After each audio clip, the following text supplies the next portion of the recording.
C'est la deuxième partie de ce Pimp My Porsche. Alors, on attaque vraiment dans le dur. Je suis toujours à l'atelier Logier à Paris, dans le 17e. D'ailleurs, j'ai eu des questionnements sur l'adresse. Eh bien, en fait, c'est vraiment un endroit historique. C'était le garage Jean Dizier. On traite d'automobiles depuis les années 30 ici. Et c'était l'un des tout premiers centres Porsche en France dans le début des années 70. Donc, vraiment, c'est un endroit très chargé émotionnellement d'un point de vue automobile. Alors, aujourd'hui, on va vraiment attaquer dans le dur, notamment le Boxster. Ben, il a déjà démonté les roues. On a trouvé, et c'est vous qui avez choisi le modèle, on va tout vous montrer, on va les peser également par rapport aux roues d'origine et surtout, on attend Stéphane Ducrot qui est le patron de Coni France. Il va arriver forcément les bras chargés de cadeaux et surtout chargés de solutions technologiques. Il va nous expliquer l'importance vraiment cruciale des amortisseurs. C'est parti pour cette deuxième partie de Pimp My Porsche.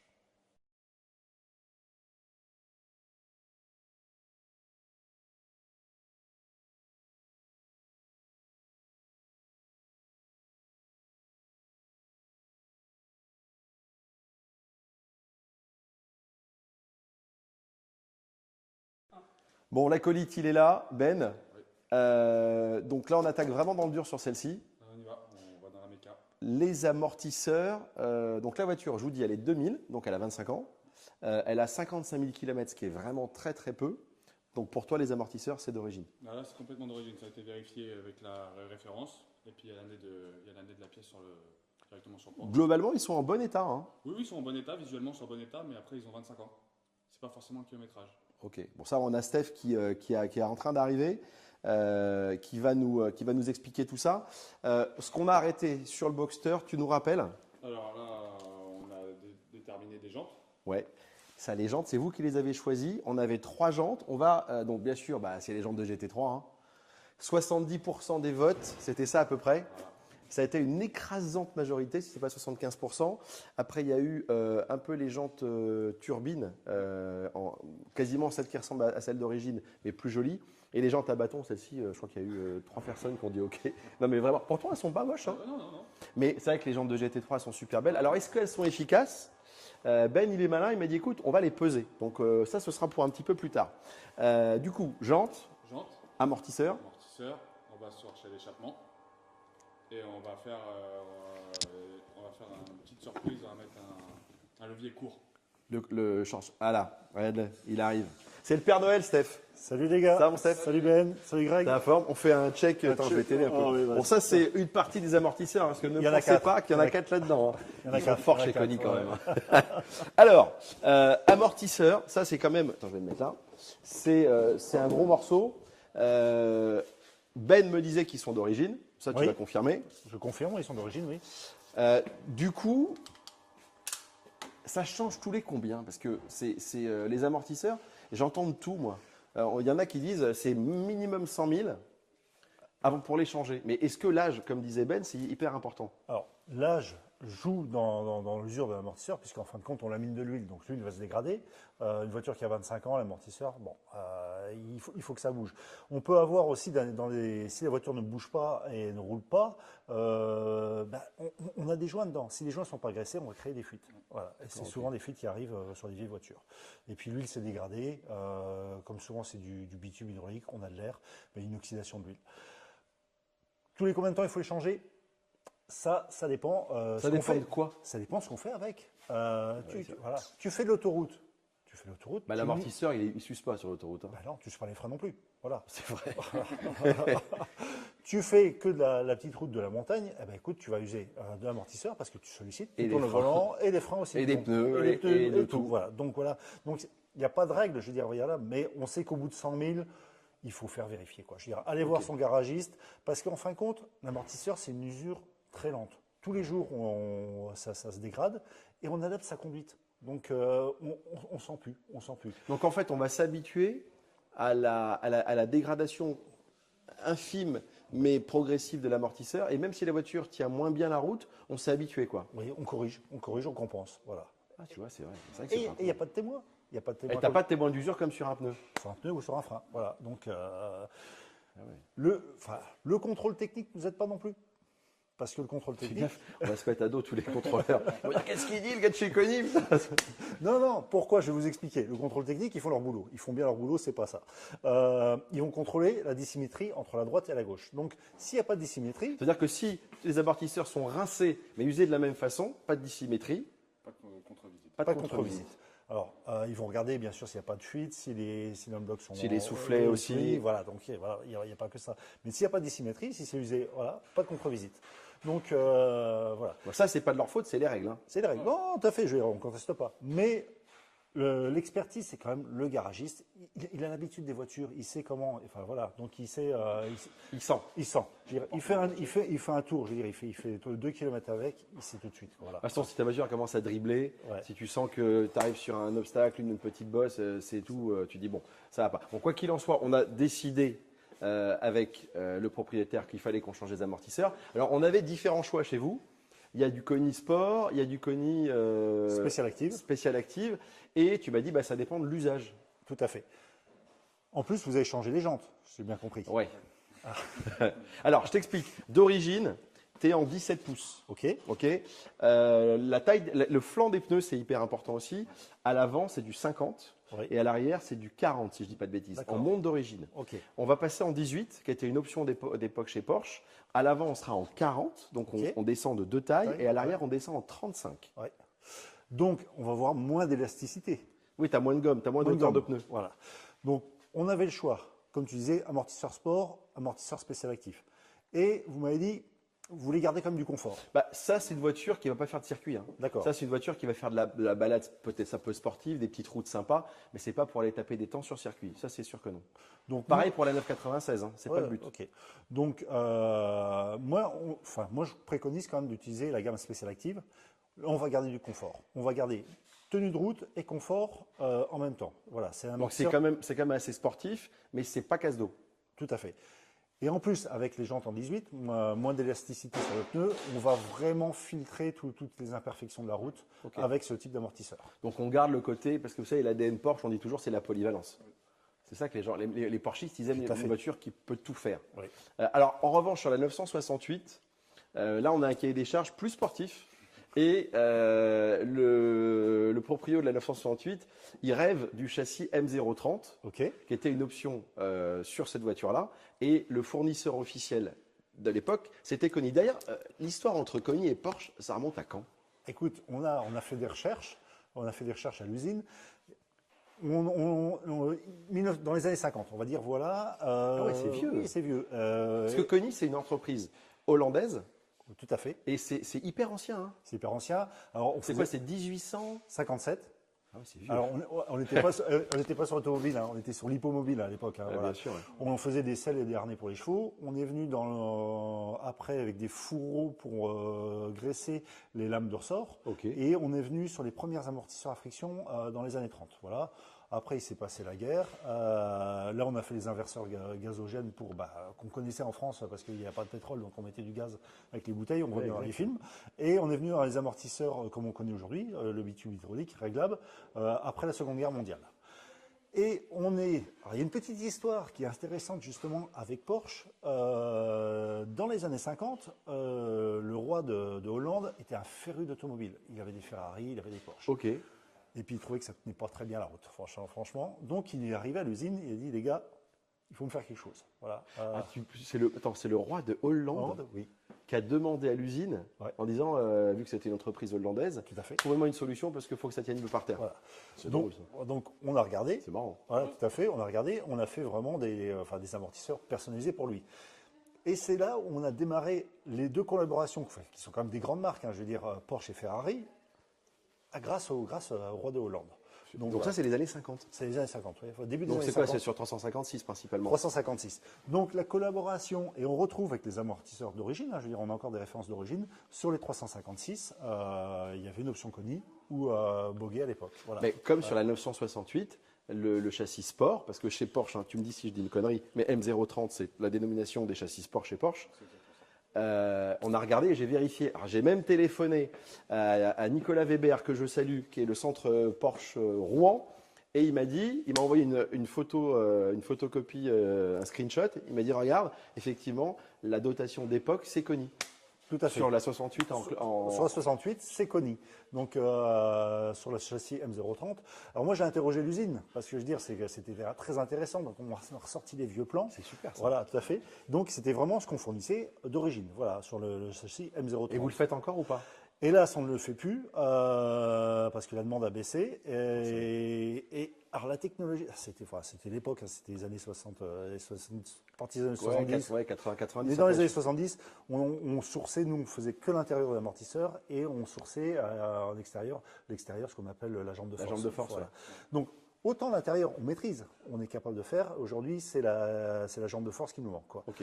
Donc là, on va trouver une solution. Je sens qu'ils sont en train de chercher à l'usine, là. C'est en On train cherche de... à l'usine. Pour la 68, hein. Pour les 68, et on a de la demande, quoi. Je veux dire, voilà, on a nos principaux distributeurs en France qui commencent à nous dire est-ce qu'on peut pas faire quelque chose, etc.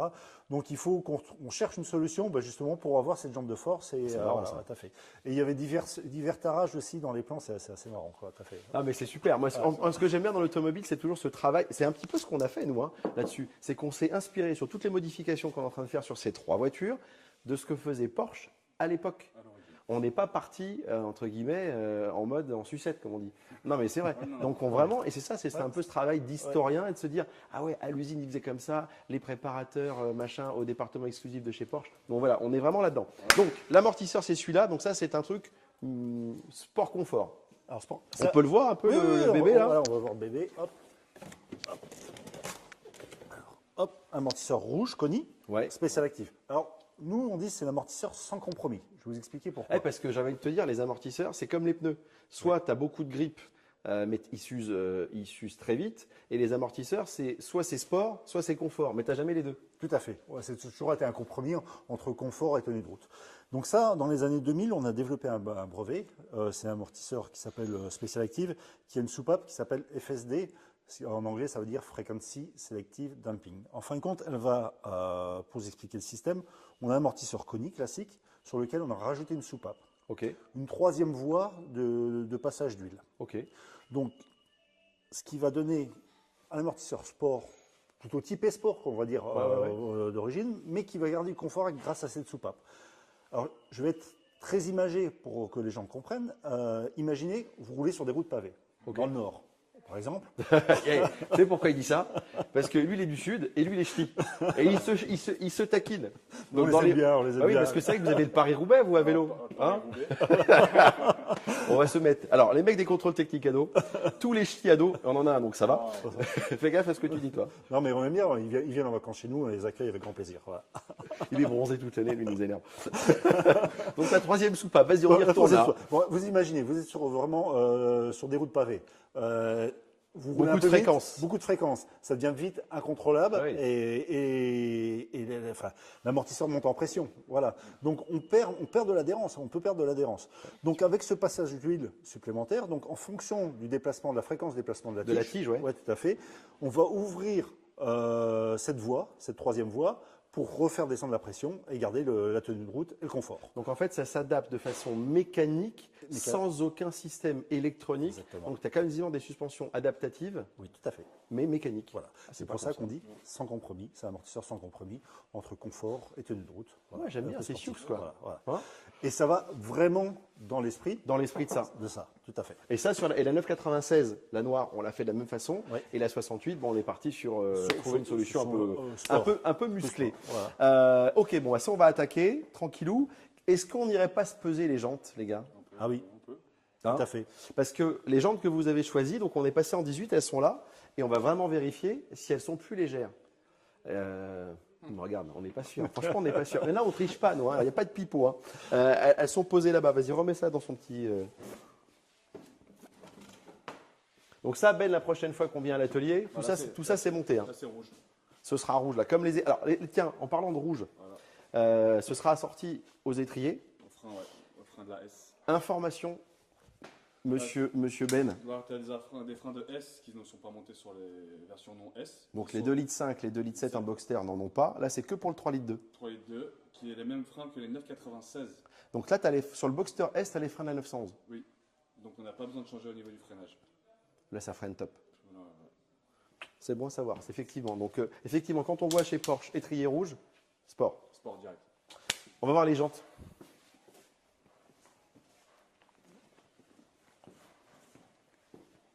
Bon. Donc ça, c'est les jantes d'origine qui sont en 17. Ça, c'est les jantes que vous avez choisies en 18. Les BBS, 2 parties avec la visserie. Alors, on les a pesées à la mano comme ça. On vous attendait pour les peser vraiment. Et on a l'impression, Ben, que ça… Ouais, j'ai bien peur. Juste à la main, c'est plus léger. On pèse? Allez, vas-y. Alors, on y va. T'es à 0 là? On est à Vas-y. 0. Vas-y, tu les mets à plat. Hein. Elles sont super légères ces jantes-là. Verdict. 9,5 kg, on va dire. Ok.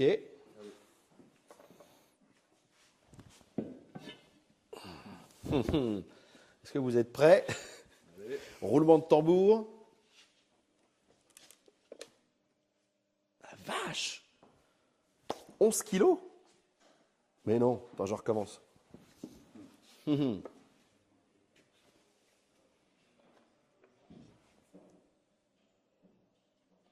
11 kg 2. 9 kg 5, 11 kg 2. Putain, la vache, il y a 1 kg 7. Attention, Ah, on parle. docteur Stéphane. Non, mais on passe d'une jante en 17 en 18. Donc on a plus de matière. C'est vrai. Une BBS. Ouais. 2 parties. Visserie. Visserie, plus de poids. Plus de poids. Tu vois, moi, j'aurais pas cru. Hein. Je recommence quand même. Putain, ça me turlupine, ça. J'étais sûr qu'on gagnait. Alors, on va gagner en look. Ah oui, bah. Parfois, on n'est pas là pour la piste. Ah non, c'est le poids. Hein. Ouais. Donc, il y a 1,7 kg d'écart. Elles sont vachement légères, les jantes d'origine. Hein. Oui, bah, d'origine, là, c'est. Si c'était un usage piste, le changement de roue, ce serait une connerie. Tout à fait. Oui. Ah. Par contre, l'avantage de passer en 18, on met des pneus plus sportifs, entre Mais- guillemets, Meilleure tenue de route. meilleure tenue de route. Ah, mais quand même, hein. Ça sera plus large et un flanc plus petit. Donc on a... Bon, oui, on aurait pu vous dire qu'elles étaient plus légères parce que c'était des jantes genre de type GT3, parce que c'est les mêmes jantes que la GT3. Alors d'ailleurs, Ben, il m'a dit un truc. Il m'a dit qu'il faut faire gaffe avec ces jantes-là. C'est qu'il y a 2 types de tailles. À l'avant, c'est commun avec la 96 GT3, mais l'arrière, C'est pas commun. elles sont plus larges sur la Porsche, la 911. Elles sont plus larges que la 911. Ouais. Parce que Pas trompé, alors, ouais. là aussi, on vous dit exactement le prix qu'on les a payés, parce que le budget, le prix. Alors, viens avec nous, Steph. Le prix, c'est important. Hein, c'est le but final d'avoir une enveloppe qui est quand même contenue. Ouais, là, on ne va pas respecter. Hein. On a trouvé les jantes sur le bon coin. Elles étaient affichées 1 700 € à refaire, les 4. Oui. Sauf que comme c'est une taille qui est pas commune, bah, en fait, le monsieur les vendait pas. Pas parce que en fait, les gens qui ont des 96, Ouais. ils peuvent pas les mettre. Oui. En fait, à l'avant, c'est les mêmes, mais pas à l'arrière. Arrière. Et donc, je lui ai dit, j'ai dit, écoutez, monsieur, non mais, et du coup, on a réussi à les avoir à 1 000 €, les 4, à refaire, ce qui est, C'est honnête. franchement, pour des gens Ouais. Porsche, BBS d'origine, c'est pas de la repro, etc. Moi, je trouve que c'est un bon prix. Maintenant, il faut les faire refaire. Mais ça, on a une petite adresse. Bon, plutôt, c'est lui qui a une adresse. Bon, bah, les gars, écoutez, on est bien. Le Boxster, ça avance fort, fort. La 68, je compte sur toi Oui, pour que tu nous trouves la solution avec l'usine. tout à fait. Tu as parlé de budget. Ouais. Alors oui, il y a un truc qui est hyper important, Voilà. c'est que pourquoi on a fait appel à Steph, c'est qu'on voulait des amortisseurs de qualité, mais avec des budgets raisonnables. Alors c'est une marque qui est connue, Koni, c'est pas de l'amortisseur. Non, on est d'accord. bas de gamme. Enfin, on est chez Porsche, quoi. Voilà. Voilà. Ouais. Et effectivement, il y avait l'ADN qu'on voulait respecter, c'est que vous êtes une marque historique. Alors il y en a une autre, qui est une marque concurrente à vous, Oui, bien sûr. Ouais. qui commence par un B. Je pense que vous avez compris. Il y en a deux. Il y en a deux B. Ouais, il y a 2 B. Mais si tu veux, le truc, c'est que effectivement, on voulait vraiment Ouais. avoir un prix qui était toujours raisonnable. Et c'est globalement le cas chez vous. Hein. C'est globalement le cas chez nous. Avec la gamme spéciale active, on est vraiment. Là, je crois qu'on est à moins de 1 000 € les 4. Oui, voilà. Tout à fait. Donc voilà, parce que c'est aussi important. Prix marché. Prix marché, hein, Ouais, tout à fait, on ne parle voilà. pas de remise, quoi que ce soit, c'est le prix marché. Donc c'est super important, c'est d'arriver à faire des choses bien, dans un budget raisonnable, parce que l'idée, c'est qu'on a pris 3 Porsche, les gars, qui sont des voitures accessibles, parce que ça, aujourd'hui, ça va entre 15 et 30 en fonction de l'état, du kilométrage et de la finition. Donc c'est des voitures, voilà, on ne peut pas avoir une voiture à 25 000 € et mettre 40 000 € de préparation. On est d'accord. n'a pas de sens. Ça n'a pas de sens. Sinon, on achète ça, bon ça vaut un peu, ça vaut 50, mais voilà. Donc l'idée, c'est d'être toujours dans des budgets raisonnables, d'être un peu malin et de savoir faire ce qu'il faut sans dénaturer la voiture. On va être un tout petit peu plus cher sur la 968 parce que c'est l'amortisseur sport. Voilà, mais c'est tout. Hein. Ouais. Enfin, ça, on va parler. Enfin, Ouais, mais la 68, si tu veux, on ne fait pas le quick shift ouais. à l'intérieur. Non, On reste dans le budget, quoi. On reste dans le Après, budget. c'est en fonction Ouais. des enveloppes qu'on nous a données, qu'on m'a données. ça va. Autre information que toi, tu nous as donnée, grâce à ton pote Nico, un autre gars hein, qui a une véritable Bible. La Bible, c'est sa Bible. Ça, c'est la Bible bretonne. Alors, on a la Bible du normand, c'était Weber, et La Bible bretonne, Nico, c'est Zanik. et Zanik, qu'on salue également, qui nous a dit, vous pouvez passer sur des jantes comme ça, et on peut mettre des petites cales. Ça, c'est pourquoi? C'est pour un peu plus de style. Un peu plus de style et pour élargir la voie. Donc meilleure tenue de route. Voilà. Et on va garder la visserie d'origine parce qu'il ne faut pas excéder 7 mm à l'arrière et Exactement. 5 à l'avant. hein. C'est exactement ça. Bon. Une fois qu'on garde cette cote-là, on garde tout d'origine. Steph, il approuve les petites, Oui. les petites cales Oui, pour oui, donner oui. un peu plus de muscle. Oui, tout à fait. Tout à fait. Et l'amortisseur est adapté. Vraiment. Ça, pour l'amortisseur, il n'y a pas de Ouais, contre-indication. Pas de contre-indication. Non, non, tout à fait. Après, c'était aussi une option Porsche. hein. Oui, Oui. Voilà. Chez Porsche, on a regardé. Alors, si vous mettez des cales de 2 cm, là, non. hein. Là, ça passe plus. hein. Non, mais c'est Oui. 5, Et, 7. là, ça joue sur la transmission. Eh Si on oui. va trop loin. Si on va trop loin, si les roues sortent trop. Ah bah, Après, c'est interdit aussi. d'une part, c'est interdit au Ouais. contrôle technique parce que si vous avez des roues qui sortent, ça ne marchera pas. Et puis en plus, en termes de transmission, Oui. ça flingue tout. Amortissement aussi. Oui, tout à fait. Ouais. Ok. Bon, ben. Après, on n'a pas 20 ans, on n'a pas autant d'histoire que ça, mais on n'a que 20 ans à rechercher. On Ouais. n'a pas 1857. Oui, mais enfin, le garage Saint-Dizier, c'est quand même. Ça Bon. On a rentre. trouvé une petite option à l'intérieur que je pense qu'il fera plaisir aux clients. Oui, ça c'est bien de le dire. Ah. Oui. Alors, il y avait quoi comme option sur ces voitures-là, à l'intérieur? Qu'est-ce qu'on pouvait faire? Comme je vais démonter au niveau du tableau de bord pour le quick shift. Ouais, donc tu vas démonter la console centrale, ouais. Il y avait l'option qui était chez Porsche, qui était de la teinte de la voiture. Classe. Ah ouais. Et comme la teinte est belle, Voilà. donc ça veut dire qu'on peut peindre la console centrale du vert de la voiture. Voilà. Et si ça rentre dans L'enveloppe, il y a quoi à faire? Il y Non. a juste à faire repeindre la console. Mais la petite surprise qui était une vraie option, comme c'est un cabriolet qu'on voit à l'arrière des sièges, c'est des coques. Et Ah oui. c'était une option pour la peinture. On peut mettre la Parce teinte qu'elle a les sièges sport. à les sièges de sport, coque peinte, on peut la faire à la couleur de la voiture. Il en pense quoi, notre ami Steph? Ça va être très classe, moi. Je pense va être que- stylé, hein. Ouais, ça va être classe. Bon, là, je pense qu'on a déjà acté coque peinte des sièges et de la console centrale. Écoutez, les amis, la suite, ce sera dans le prochain épisode de Pimp My Porsche sur ma chaîne YouTube. Steph, merci d'être venu. Merci à vous. Parce qu'il est venu du sud de la France, avait chargé le pauvre avec tous les amortisseurs, mais ça, c'est top.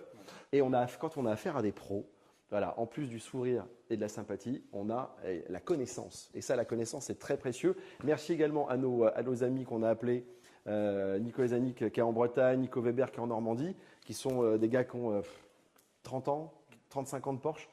Donc voilà, c'est vraiment des légendes dans le milieu. Écoutez, on vous embrasse. La suite, eh bien, ça va arriver très très vite, toujours sur ma chaîne YouTube, Greg Galifi. Si vous avez aimé cette vidéo, likez-la, commentez-la, bien évidemment, parce que tout ce qu'on fait, ce sont vos commentaires. Et puis, bien sûr, abonnez-vous et parlez-en autour de vous. Et pensez également à activer la petite cloche pour les prochaines vidéos. On vous embrasse ici de l'atelier Logier. Grosse bise. Bye bye.